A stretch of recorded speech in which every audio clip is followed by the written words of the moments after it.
El Señor esté con ustedes. Anuncio de la buena noticia de Jesucristo según San Lucas.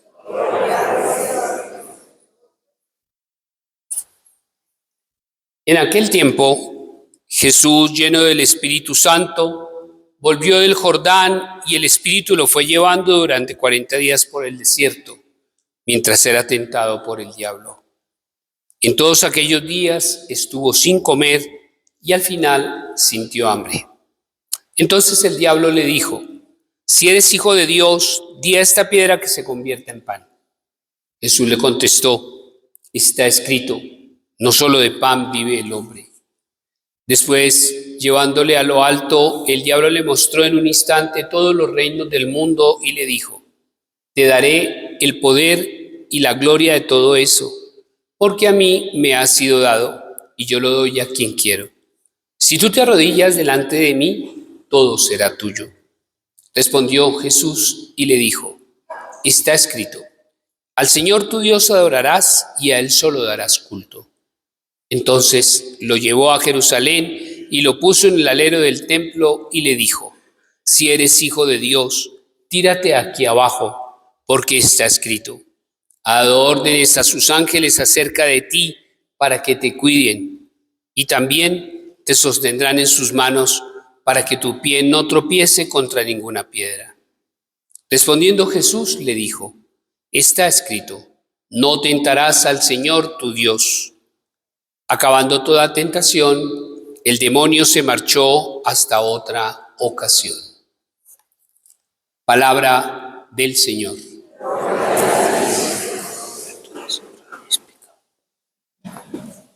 Dice un viejo refrán que del dicho al hecho hay mucho trecho. ¿Qué quiere decir ese refrán?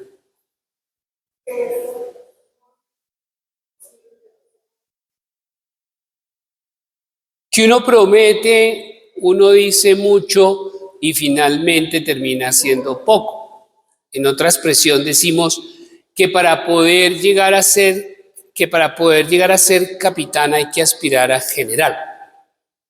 ¿Yo por qué tomo este refrán? Que del dicho al hecho hay mucho trecho. Porque nosotros el miércoles pasado, miércoles de ceniza, hicimos un compromiso con Dios de emprender durante 40 días un proceso de cambio y un proceso de conversión. Y un proyecto de vida que hicimos, que hoy quiero que lo comparemos con la experiencia de Jesús en el desierto esos 40 días. Siendo el Hijo de Dios, ¿qué le pasó? Lo tentó el diablo. Indudablemente, él no se deja seducir. Pero miren, curioso, como termina el Evangelio, cuando le dice Jesús, el Hijo de Dios, le dice: está escrito, no tentarás al Señor tu Dios. Pero termina el Evangelio hoy diciendo: y acabada la tentación, el demonio se marchó hasta otra ocasión. A pesar de ser el Hijo de Dios, lo asediaba el diablo. ¿Cuál fue esa otra ocasión? Cuando le toca salir corriendo a la oración del huerto, a decirle al Padre: Padre, que se haga lo que tú dices, aparta de mí este cáliz. Porque el diablo le había dicho: no sea tonto, que va a morir en una cruz. La fama la conseguimos de otra forma. Entonces, dentro del contexto de la lectura de hoy, de la palabra de hoy, si Jesús fue tentado, ¿ustedes saben qué nos va a pasar a nosotros? Y no somos hijos de Dios. ¿Qué nos va a pasar? Nos va a perseguir, va a hacer de nosotros las suyas y nos va a llevar para que realmente desistamos de ese propósito de cambio y conversión. Entonces, lo que el Señor nos plantea hoy en su palabra es la forma, las herramientas y los medios como nosotros podemos fortalecernos espiritualmente para poder realmente también desechar las tentaciones del diablo. Y la primera es que entendamos que debemos dejar un activismo exagerado por vivir en un espiritualismo adecuado. ¿Qué les quiero decir con ello? ¿Por qué creen que el Señor en la primera tentación la segunda, perdón, le dice al diablo que, primera, no solo de pan vive el hombre, sino de toda palabra que sale de la boca de Dios. Porque nosotros no hemos entendido que la dinámica de nuestra vida espiritual no es esclavizarnos del mundo, doblegarnos ante el activismo de nuestra vida, alejándonos y apartándonos de nuestro compromiso con Dios, que no nos permite realmente fortalecer la fe, que no nos permite realmente fortalecernos en la presencia de Dios, que no nos permite realmente dignificarnos como creyentes, porque le corremos al mundo y por correrle al mundo nos alejamos de Dios. Y simple y llanamente les voy a hacer una pregunta, o les voy a poner un ejercicio. El miércoles de ceniza estos templos estaban llenísimos. Los que estuvimos aquí poniendo ceniza todavía tenemos el dedo negro, porque no se nos ha caído la ceniza que nos quedó ahí. Y fue un día muy agobiante, un día de mucho trabajo, un día donde los templos estaban llenísimos. Y yo salí aquí y vi esto y dije, ahora sí se compuso esta parroquia. Mejor dicho, ahora sí le llegó la conversión a los que son miembros de la parroquia Timoteo y Tito. Y yo me acosté el domingo con el corazón hinchado de tanta gente que vino, de las homilías que hicimos, de la participación de la gente en la Eucaristía. Y cuando salí el jueves digo, otra vez esto va a estar lleno, esto se puso bueno. Y salí el jueves, 10 personas en misa. Salí el viernes, 15. Ayer medio me fue bien porque vinieron 30. Y mi pregunta es, ¿por qué no volvieron ustedes a la iglesia? ¿Por qué el miércoles de ceniza sí pudieron sacar tiempo para ir a la misa de 12, a la misa de 6, y ni jueves, ni viernes, ni sábado pudieron venir a la celebración? ¿Qué nos quedamos haciendo? Dedicados al activismo exagerado, pero no preocupados por un espiritualismo moderado. Y si seguimos así, donde vamos a venir cada 8 días, si es que de pronto no nos pasa algo, ¿será que sí le vamos a poder cumplir a Dios de vivir en un cambio y en una conversión? Y si ven por qué en la segunda tentación le dice Jesús al diablo, al Señor tu Dios adorarás y solo a Él darás culto. Y la invitación del Señor es muy clara. Si queremos realmente vivir en la fidelidad, no nos podemos apartar de la presencia de Dios. No podemos debilitar nuestra fe. No podemos darle oportunidad al diablo de que nos seduzca. Miren, esto es tan sencillo como el ejercicio espiritual de todo creyente. Es que desde el día que nos bautizan, cuando nos echan agua, nosotros tenemos un tubito que va de la cabeza a la punta de los pies. Entonces cuando nos bautizan nos echan el agua y esa agua es la presencia de Dios que debe circular todo el tiempo por nuestro cuerpo. Pero como nosotros dejamos de venir a misa, como nosotros nos preocupamos por el mundo, como nosotros nos dedicamos de lo material, como nosotros no hemos entendido que no solo de pan vive el hombre, pues ese tubo va perdiendo la presencia de Dios. El nivel de la presencia de Dios se va bajando. Y en la medida en que ese nivel de Dios se va bajando, adivine quién lo ocupa. El diablo. Y entonces, entre más lo desocupemos, pues más oportunidad vamos a dar al diablo de que se nos meta. Entonces la iglesia les dice, vengan, nosotros les tenemos las herramientas para que no dejen de desocupar ese tubo, para que no le den ni este espacio al diablo para que se les meta. Entonces la iglesia nos dice, hay que celebrar la fe, hay que vivir una oración profunda y hay que vivir una meditación de la palabra activa. ¿Cuál de las tres estamos haciendo? ¿Cuál estamos viviendo? Y entonces, ¿en qué quedamos? ¿Y qué nos va a pasar? Y simple y llanamente les hago una exhortación. ¿Escucharon qué pasó hoy en la lectura del libro del Deuteronomio? ¿Qué fue lo que pasó?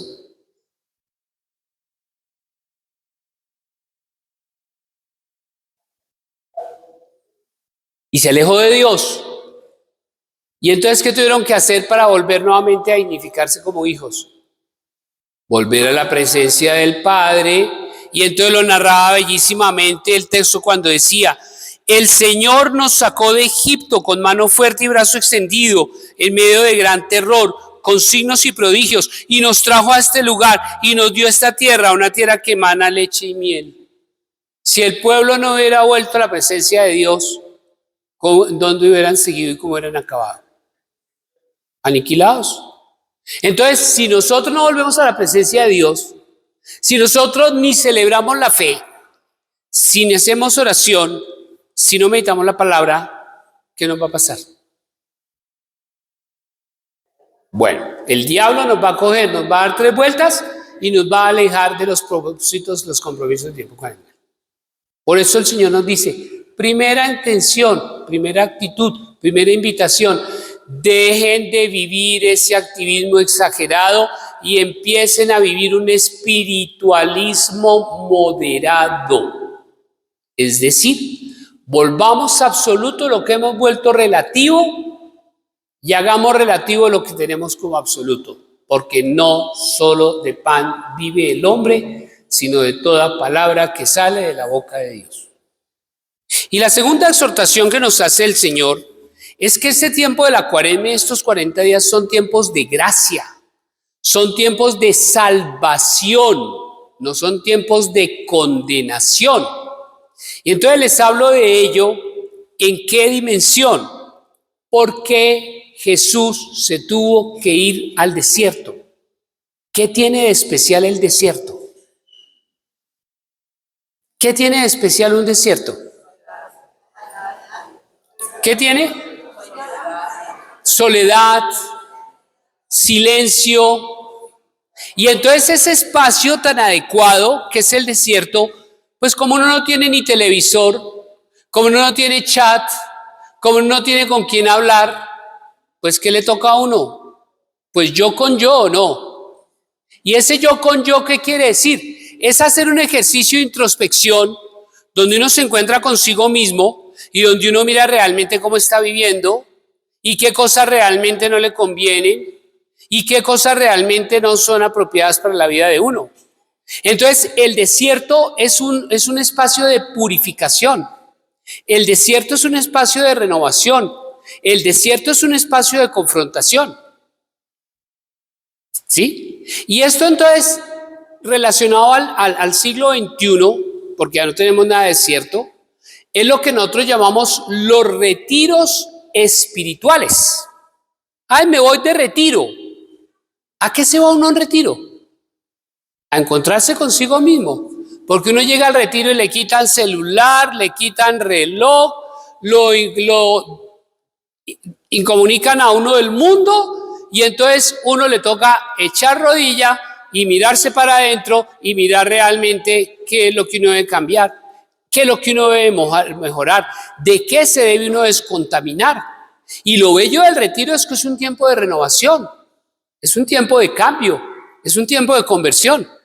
Y por eso el Señor nos dice que estos 40 días tienen que ser días de desiertos cuaresmales, días donde hagamos el ejercicio de encontrarnos con nosotros mismos, días donde realmente entendamos qué nos ha contaminado, qué nos ha esclavizado, qué nos ha empobrecido, cómo estamos viviendo, para que descubriendo las actitudes que no nos benefician durante esta Cuaresma, las cambiemos, las mejoremos, las saquemos de nuestro corazón y sea un tiempo de gracia donde nos renovemos, un tiempo de gracia donde nos convirtamos, un tiempo de gracia donde cambiemos, un tiempo de gracia donde realmente hagamos realidad la salvación que Dios nos quiere regalar durante esta Cuaresma para que podamos llegar puros y limpios a celebrar el tiempo de la Pascua. Y esto lo relaciono con la segunda lectura de Pablo, cuando Pablo nos dice, si crees con tu corazón que Dios resucitó a Jesús de entre los muertos, será salvo. Pues con el corazón se cree para alcanzar la justicia y con los labios se profesa para alcanzar la salvación. Y si no nos hacemos partícipes de esa salvación que profesamos en la fe y que creemos de corazón, pues indudablemente no vamos a poderle cumplir a Dios en ese proyecto que le hicimos, que quiero cambiar, que me quiero convertir, que me quiero renovar, que me quiero descontaminar, que quiero sacar de mi corazón lo que no me hace digno hijo tuyo. Y entonces serían 40 días donde en lugar de vivir una experiencia de tiempo de gracia que nos salve, vamos a vivir en una condenación. Y es la segunda exhortación del Señor. Vivamos nuestros desiertos cuaresmales para poder tener una experiencia de cambio y conversión y así alcanzar la salvación de nuestras vidas. Hoy es el Señor quien realmente nos muestra el camino que debemos seguir para poder realmente rechazar las tentaciones del diablo y poder vivir la fidelidad de los compromisos que hicimos el miércoles pasado cuando iniciamos el tiempo de la Cuaresma. Acojámoslo, vivámoslo, porque definitivamente del dicho al hecho puede haber mucho trecho. Amén. Magnificat anima mea Dominum, et exulta spiritus meus, in Deo salutari meo.